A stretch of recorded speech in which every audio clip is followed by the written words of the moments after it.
What's your to date? What's your proudest business venture? Well, I love everything I do. I can't even front. You know what I'm saying? Everything. I put my heart into it all. But my latest business venture, my Jet Doc, which is a health app. Rick Ross built an empire stacked with millions, but behind those Maybachs and mega mansions, his world was crumbling. Seizures, drive-by shootings on his own birthday, and enemies out here trying to expose his darkest secrets. Things got real messy. The man known as the biggest boss nearly lost it all. His fortune, his fame, even his life. But what really saved him? I had a seizure on a plane. The first seizure I had, my homie walked up to me and said, "Let's get off the plane, man." They say you had a seizure. I said, "Man, stop lying." The truth might shock you. This is the untold story of the boss who came dangerously close to flatlining. Let's be real. When someone says the name Rick Ross, you instantly picture luxury. The Maybachs, the gold chains, the non-stop grind, the champagne showers, and that smooth confidence that screams success. But behind all that flash, there's a side of Ross that most fans never see. It's the story of a man who stared death right in the face more than once and somehow fought his way back. No joke. William Leonard Roberts II, better known as Rick Ross, was born on January 28, 1976 in Clarksdale, Mississippi. But his real come-up started in Carroll City, Florida. In the gritty streets of South Florida, the legend we know as Rick Ross was truly molded. And most definitely, that's what's really driving me. The fact that I've had a seizure and, I woke up, from being unconscious on the toilet before. And I've never even spoke on this, but I suffered from seizures a long time. Like I said, I've deprived myself of rest, no sleep, maybe 2 to 3 hours on a good night, staying up, chasing my dreams. I always thought I had the best excuses, but don't nothing come before life in itself. Growing up in those tough neighborhoods, young William had dreams way bigger than his surroundings. No doubt about it. He wasn't just hanging around, he was grinding, putting in work on the football field at Albany State University, trying to make a name for himself. Before the fame, before the flashy chains, Ross was clocking in at a regular 9 to 5, but here's the twist. That job would later spark one of the biggest controversies of his career. We'll get into that soon. Then, in 2006, everything changed. Rick Ross dropped Hustlin', and that track hit the streets like wildfire. It became the anthem for anyone who ever dreamed of escaping the struggle, for anyone who came up from nothing. The song captured the raw, unfiltered energy of Miami street life. It was real, it was bold, it was Ross. Next thing you know, that deep, booming voice was everywhere. His debut album, Port of Miami, shot straight to #1 on the Billboard 200, proving he wasn't just another rapper. He was a certified powerhouse in Southern hip-hop. But here's the truth about chasing greatness. It always comes with a heavy price. That's the part nobody really tells you about. Sometimes the same hunger that pushes you to the top is the very thing that eats you alive from the inside. Rick Ross wasn't just out here building an empire. He was unknowingly breaking down his own body while doing it. The warning signs were flashing bright long before anyone wanted to face the truth. Check this out. When we got that call that morning, we were given misinformation. They was actually doing CPR at the time, and they had turned the airplane around in Atlanta. That was the wrong information that we got initially, and it was devastating. Because when you hear CPR, you know you're losing a person. What Ross later spoke on came straight from a place of real pain. Not that fake talk, but the kind of hurt that hits deep, the kind that forces you to stop and think about every decision you ever made. It was raw, it was real, and it showed just how much the grind had taken out of him. On October 14, 2011, Rick Ross faced a moment that would flip his entire life upside down. While traveling, he went through something so serious it nearly ended everything he had built. Well, this show and myself have had some beef with people over the years. That's a good thing. That happens when you speak your mind. Right. You've had some high-profile drama with people like 50 Cent, T.I., Nicki Minaj. Have you called a truce with any of these, and what lessons have you learned? Within just 6 hours, Ross suffered 2 major seizures that changed the course of his life forever. And the first one hit while he was flying from Fort Lauderdale to Memphis. Imagine this, a superstar, one of the biggest names in rap, suddenly collapsing mid-flight. Flight attendants had to jump into action, performing CPR as the plane made an emergency landing. breathing. Ross was found completely unresponsive. They literally had to bring him back to life. But here's the crazy part. Just when everyone thought he was in the clear, it happened again. A second seizure hit during another flight, forcing an emergency stop in Birmingham, Alabama. 2 seizures, 6 hours, 1 day. That could have easily been his final moment on this planet. Ross later revealed he didn't even remember what happened. That's how out of tune he had become with his own body. Right?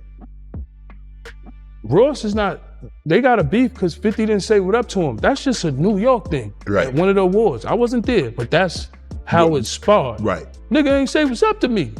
Cause down south, y'all have more of a... Yeah, hey, how you doing? The fame, the late nights, the endless grind, it had all caught up to him in the most terrifying way, for real. At first, doctors claimed Rick Ross's medical scares came from simple exhaustion and lack of rest. But later, Ross himself exposed a much darker truth. Those episodes weren't just from stress. They were made worse by his own habits behind the scenes. He was barely getting 2 to 3 hours of sleep a night. How did you feel about having other people calling themselves the same name as yours? That's like a double-edged sword, right? You kind of feel flattered, you know, that somebody thought enough of you to name themselves after you. And then I was in prison when I first heard, so it was kind of disrespectful because I said, well, you know what, he could have reached out and asked me. Think about that for a second. While he was busy running Maybach Music Group, signing artists like Meek Mill and Whale, and dropping hit album after hit album, Ross was pushing himself way past the limit. He was running on fumes, sipping lean, codeine syrup mixed with other substances, and convincing himself it was all just part of the hustle, part of chasing that bag. In his 2019 memoir, Hurricanes, Ross came clean about his long-term struggle with codeine use. He admitted he was using it to numb the stress that came with fame, the non-stop work, and the constant beef surrounding his name. But when that lifestyle got mixed with alcohol, other substances, and no sleep, it turned into a deadly cocktail his body couldn't handle anymore. The truth is, 2011 wasn't the breaking point, it was the warning shot. His body was telling him loud and clear that something had to change before it was too late. So when you hear those type of stories, it just kind of make you feel like, you know, what's with this guy? You know, why can't this guy just come out and say, be honest. you know, what I am and what I do? And then the way he raps too, you know, he raps about selling drugs. Right. And he never sold drugs. You know, he was a correctional officer, had a credit card in high school. You feel that? The real wake-up call for Rick Ross came 7 years later, and this time, it nearly took him out for good. On March 2nd, 2018, at around 3:34 in the morning, Ross was found unresponsive inside his Miami mansion. The 911 call that went out painted a chilling picture. The caller said he was breathing heavy, foaming at the mouth, and might have lost control of his body. It sounded bad, real bad. When the paramedics arrived, things got even wilder. Ross was disoriented and combative. They actually had to call for police backup just to get him under control and rush to the hospital. At first, reports said it was pneumonia, but as the truth unfolded, it became clear this was something much more serious. Doctors suspected a possible heart attack, and Ross was placed on ECMO. That's extracorporeal membrane oxygenation, basically a life support machine used when your heart and lungs can't keep up anymore. Of course. Why accumulate everything you can imagine just to drop dead and have a stroke? You got it, man. I'm one of them people who want to call my shot, so I'm going to enjoy life. Right. I'm still go get that 10-piece lemon pepper. You feel me? That fried corn, you know, a little cheese on the French fries too. I'm going to still do that. Think about that. The biggest boss in the game hooked up to life support, fighting just to stay alive. It was beyond scary. And get this, when Ross finally regained consciousness, he thought it was over for him. He woke up from that seizure, saw police officers standing there with their weapons drawn, and in his half-conscious state, he genuinely believed his enemies had caught up to him. For a second, Ross thought he was already gone. That right there shows just how far gone Rick Ross really was, mentally and physically. He was so disconnected from reality that the idea of being gone actually made sense to him in that moment. That's how deep the burnout ran. And if you thought that 2018 scare was the end of it, you're tripping, because it didn't stop there. In his upcoming 2026 memoir, Renaissance of a Boss, Notes from a Creative Reawakening, Ross opens up about another frightening health crisis, a seizure that hit him in 2022. This time it happened after he took psychedelic mushrooms, and the situation got intense fast. The seizure forced another emergency plane landing, and Ross later called it one of the scariest moments of his entire life. He explained that he was marauding through mushroom land like a Super Mario brother when it hit, saying he was nowhere near grounded, physically or mentally. During that period, the moment shook him to his core, reminding him just how fragile his health still was and how the choices from his past were still haunting his present. This is Men's Health Month, and I know you in the past have talked a lot about taking control of your health. You've lost weight, you look good. You were up to 350 at one point, right? I was. What does a healthy Rick Ross look like? How are you taking control of your health right now? Well, it's just really, for me, it's all about your diet.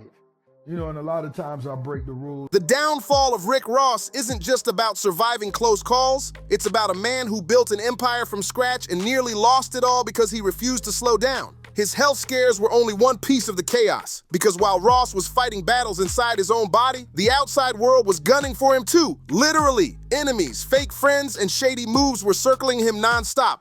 I done stopped having seizures. I'm just sharing, you know, what I'm doing and what's working with me for everybody that come to my platform. Do you believe, had you not had the medical emergencies that you had, you would have changed your diet, you would have changed your lifestyle? I doubt it. I doubt it.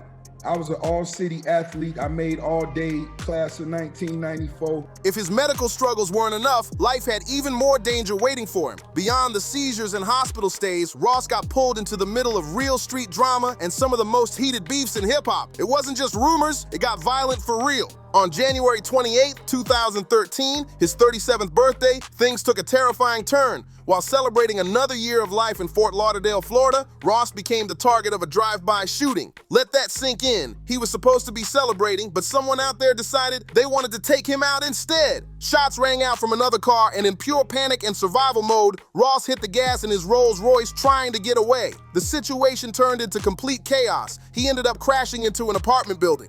You already know, my Jet Doc. This is a health app. You know, 10 years ago, I went through having seizures back to back. You know, and so what it did was, you know, I started working out, I got healthier, but the experience that touched me the most throughout the whole situation was the older people that I would meet sitting in the doctor's waiting room in the office.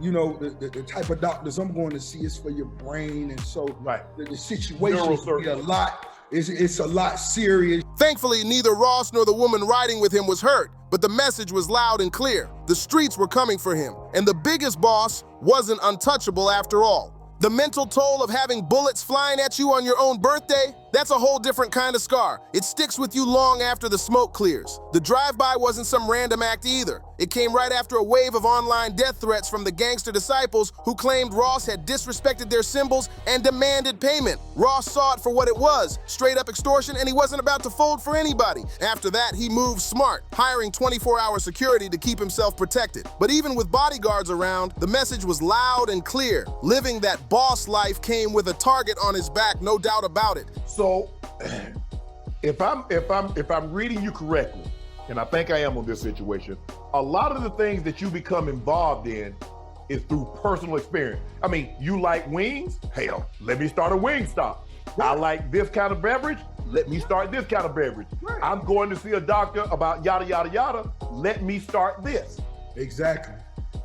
That's just me following my heart. These violent moments mixed with non-stop industry beefs stacked even more pressure on him. That constant stress only made his health spiral deeper out of control. It became a brutal cycle. The stress drove him to use more substances. The substances wrecked his body, and the health scares made him even more vulnerable. Round and round, it never stopped. And speaking of beefs, there's one war that completely shaped hip-hop for a whole decade, one that had Ross right in the middle of it. No cap, this feud went beyond music and changed the entire game forever. That clip of Tony Yayo explains it perfectly. The legendary beef between Rick Ross and 50 Cent all started from what seemed like a simple, disrespectful look at the 2008 BET Awards. That one moment of tension lit the fuse for one of hip-hop's longest-running rivalries, a feud that's been going strong for over 15 years. In January 2009, Ross fired the first official shot with Mafia music. It's a lot more for us to accomplish. When you want to be great, you want to be great. It's really not a ceiling. You know, it's like when you coming up in Carol City, your dream is just to be a millionaire. You know, you get your first one, you want 10, you get 10, you want 100, you get 100, you already know it. Calling out 50 for his child support drama and a mysterious house fire involving his ex. That record had the internet buzzing, and 50 wasted no time clapping back with full force. He dropped Officer Ricky, "Go ahead, try me." And that diss hit hard. Like, yo, big homie, I had a seizure and they found me on the toilet 8 hours later. I never told nobody this the situation. Yo, man, I never knew that. You know what I mean? I'm like, yo, you know, it's just certain things we gotta converse about. We gotta communicate.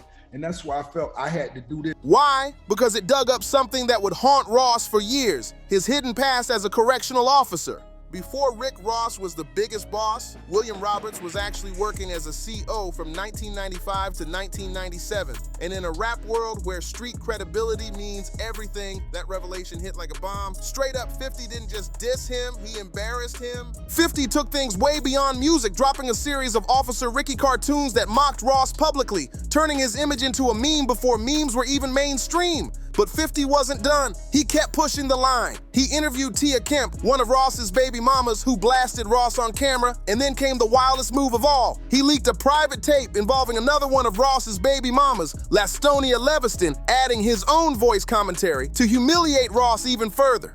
It wasn't just beef anymore, it was personal, ruthless, and cold-blooded. That last move from 50 Cent came back to haunt him in a huge way. In 2015, a jury hit him with a massive $7 million judgment, $5 million in damages, and another $2 million in punitive fines for leaking that private tape. The hit was so heavy, it played a big role in 50 filing for bankruptcy. But even though 50 took the financial loss, the real damage had already been done to Rick Ross's reputation. Ross kept it cool publicly, even addressing the situation with a calm, collected tone on The View, showing that he wasn't about to let anyone see him break. But make no mistake, those scars ran deep. That feud cut to the core, and it never truly died down. Even years later, the shots kept flying. As recently as 2025, Ross was still throwing jabs at 50, offering to buy his music masters, and even bringing up 50's late mother while flexing his success at his ranch. The beef resurfaced again in 2023 when 50 mocked the low sales of Ross and Meek Mill's joint album, Too Good to Be True, and once more in 2024,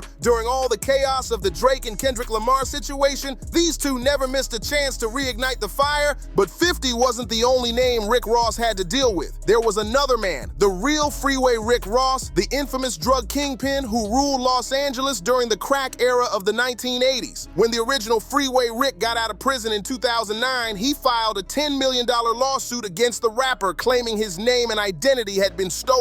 The streets had birthed one Rick Ross, but the courts were about to decide if there was room for two. By 2014, the California Court of Appeal finally made it official. The rapper Rick Ross got to keep his name. The court ruled in his favor, saying it was protected under the First Amendment as a form of artistic expression. That was a huge win for Ross, proving that his identity in hip-hop was his to own. But Ross didn't just walk away with his name, he fought back and won big. He filed a countersuit and reportedly secured $10 million in damages. Still, by early 2025, the original Freeway Rick Ross resurfaced, claiming once again that he was the real Ross and reigniting the feud publicly. Even after all those legal victories, the drama never truly faded. And the legal troubles didn't stop there. Over the years, Ross caught multiple cases that kept his name in the headlines: gun and weed charges in 2008, a marijuana possession bust in Louisiana in 2011, another weed warrant in North Carolina in 2014, and then the most serious one, kidnapping and assault charges in Georgia in 2015. That case wrapped up in 2017 when Ross pled no contest to aggravated assault, avoiding major jail time but taking a hit to his image once again.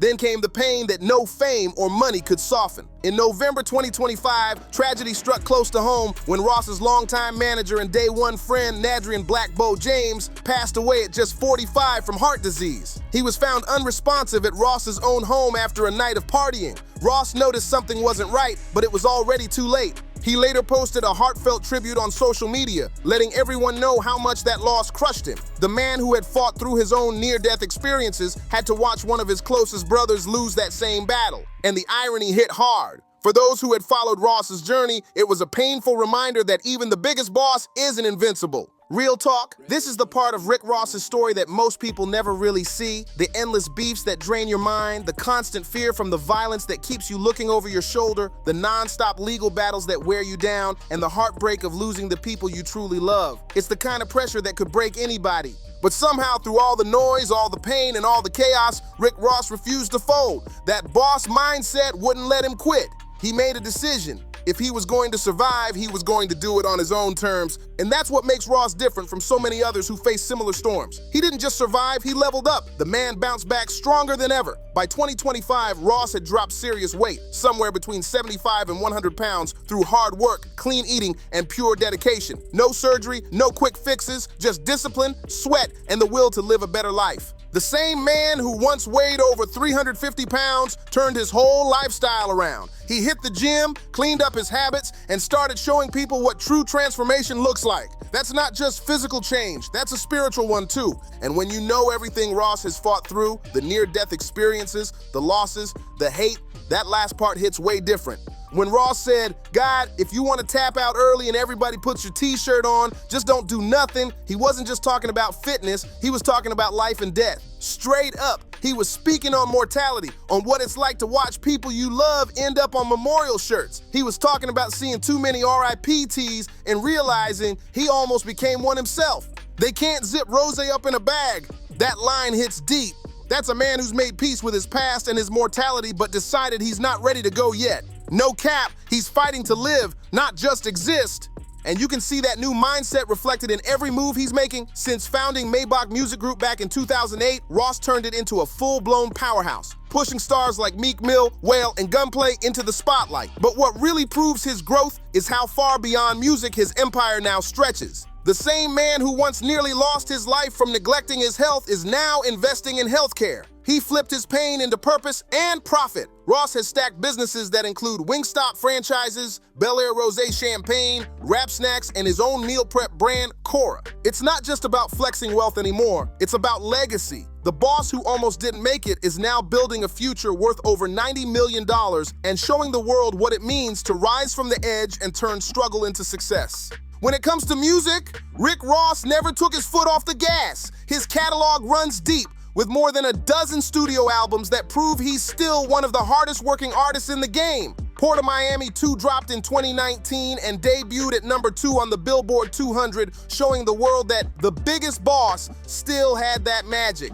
Then in 2023, he teamed up with Meek Mill for Too Good to Be True, a project that reminded everyone Ross is still a heavyweight even as he nears 50. In an industry that loves to toss out its OGs, Ross proved he's still certified and respected. But he didn't stop with the music. He kept expanding his legacy. On December 16th, 2025, Ross announced his third book, The Renaissance of a Boss, Notes from a Creative Reawakening, set to drop May 12th, 2026. The book follows his journey across America on an epic road trip to reignite his creative fire. He visited iconic places like Elvis Presley's Graceland, took part in a Native American sweat lodge ceremony, and spent time reflecting on his entire life story. Every high, every low, and every lesson in between. Ross described the book as a manual for greatness, saying, "I'm cutting out the noise and showing you that when you execute with precision, success is too easy. That's not just talk, that's the mindset of a man who's been to the edge and made it back stronger."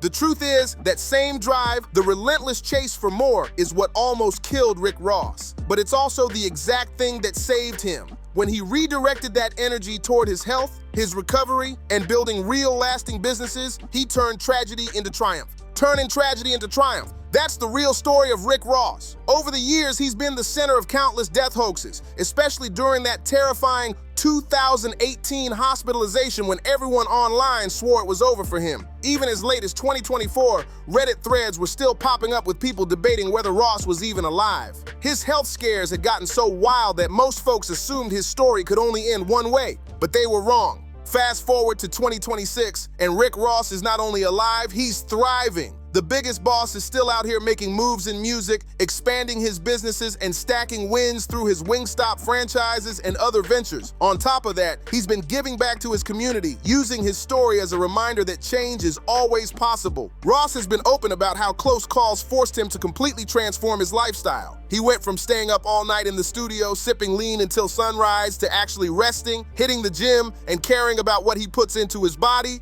The same man who once ran himself into the ground is now proving that discipline, self-awareness, and a will to live can flip any story around. Rick Ross didn't just survive, he evolved. Rick Ross turned his pain into purpose and became one of the loudest voices for health awareness in hip-hop. In a culture that often glorifies going hard with substances, Ross flipped the script by keeping it all the way real about his struggles. By speaking his truth, he opened the door for other artists to have those same raw, honest conversations about health, addiction, and survival. His whole journey, from the scandals that nearly ruined him to getting honored with a street named after him in his hometown of Clarksdale, shows exactly what resilience looks like. Ross didn't just rebuild his image, he redefined what it means to be a boss. He's influenced fashion, culture, and helped elevate countless artists around the world, all while building an empire from pure determination and self-belief. So what is the tragic fate of Rick Ross, really? It's not death, it's not destruction, it's the story of a man who had everything working against him. His own habits, his enemies, his health struggles, and the cutthroat politics of the music industry, and still refused to let any of it define his ending. The real tragedy is that Ross had to almost lose his life multiple times just to figure out how to truly live. He had to watch his own body fail him, face gunfire on his birthday, battle through years of brutal beefs, and say goodbye to people who meant everything to him. He experienced some of the lowest points a human being can face. But instead of giving up, he used every one of those moments to build a comeback that made him stronger, wiser, and more unstoppable than ever. Real talk, the most beautiful part of Rick Ross's story is that it's still being written. Every album he drops, every business move he makes, every single day he wakes up and chooses health over destruction, that's another chapter in his victory story. That's Rick Ross defeating his so-called tragic fate in real time. Because let's be honest, the biggest boss move of all isn't the mansion, the Maybach, or the millions. It's survival. It's learning from your pain, growing through your mistakes, and refusing to let the past hold you down. Ross showed the whole world that your beginnings don't have to define your destination. The man who faced death, controversy, and chaos is still standing tall. That's not just a comeback, that's the ultimate flex. If you're rocking with this story, make sure to like, comment, share, and subscribe. And don't forget to hit those cards on your screen for more deep dives just like this one. See you in the next one.